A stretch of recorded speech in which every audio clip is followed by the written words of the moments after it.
ഞാനിന്ന് വന്നിട്ടുള്ളത് തക്കാളി ചുട്ടരച്ചൊരു ചമ്മന്തി ആയിട്ടാണ്. ഈ ചമ്മന്തി കഴിക്കാൻ നല്ല ടേസ്റ്റാണ്. ചോറിന് വേറെ കൂട്ടാനൊന്നും വേണ്ട. അപ്പോൾ ഞാൻ റോക്കറ്റ് അടുപ്പിലാണ് ഇത് ചുട്ടെടുക്കുന്നത്. ഇതിൻ്റെ അടിയത്തെ തട്ടിലാണ് ഞാൻ ഈ ഒരു തക്കാളി ചുട്ടെടുക്കുന്നത്. ഇതിപ്പോൾ മുകളിൽ ഈ കണലൊക്കെ പിന്നെ അതിൻ്റെ വെണ്ണൂറ് താഴത്തേക്ക് ചാടും. അതിലേക്ക് ഇട്ടിട്ടാണ് പിന്നെ ഈ മുളകും ഉള്ളിയും തക്കാളിയൊക്കെ ഞാൻ ചുട്ടെടുത്തത്. അപ്പോൾ അത് കടന്നിട്ട് അതിൻ്റെ തൊലിയും പിന്നെ നന്നായിട്ട് കരിഞ്ഞ് ഉള്ളൊക്കെ വെന്തിട്ട് കിട്ടും.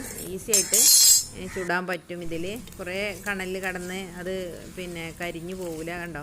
അപ്പോൾ പാകത്തിന് അതിൻ്റെ തൊലിയൊക്കെ കരിഞ്ഞിട്ടുണ്ട്. ഉള്ളു നന്നായിട്ട് വെന്തിട്ടുണ്ട്. ഈ തൊലി കളഞ്ഞിട്ടാണ് നമുക്ക് ചമ്മന്തി അരക്കേണ്ടത്. ഇനി നമുക്ക് മുളകും ബാക്കിയൊക്കെ ചൂടാം.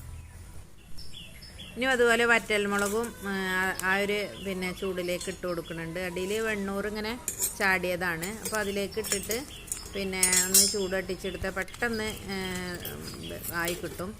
മുളക് പെട്ടെന്ന് കരിഞ്ഞു പോകും. അപ്പോൾ അത് ശ്രദ്ധിക്കണം, പെട്ടെന്ന് എടുക്കണം.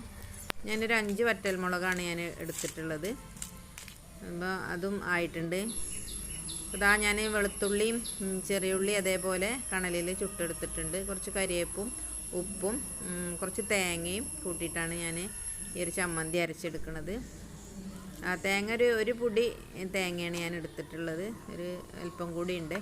ഇനി നമുക്കിത് നന്നായിട്ട് മിക്സിയിലിട്ടാണ് ഞാൻ അരക്കണത്. അമ്മിയിൽ അരച്ചാൽ ഈ തക്കാളിയിൽ വെള്ളമായതുകൊണ്ട് നമ്മൾ അരക്കുമ്പോൾ പിന്നെ ചീറ്റി പോവും. അപ്പോൾ അതിനാണ് ഞാൻ മിക്സിയിൽ തന്നെ അരക്കണത്.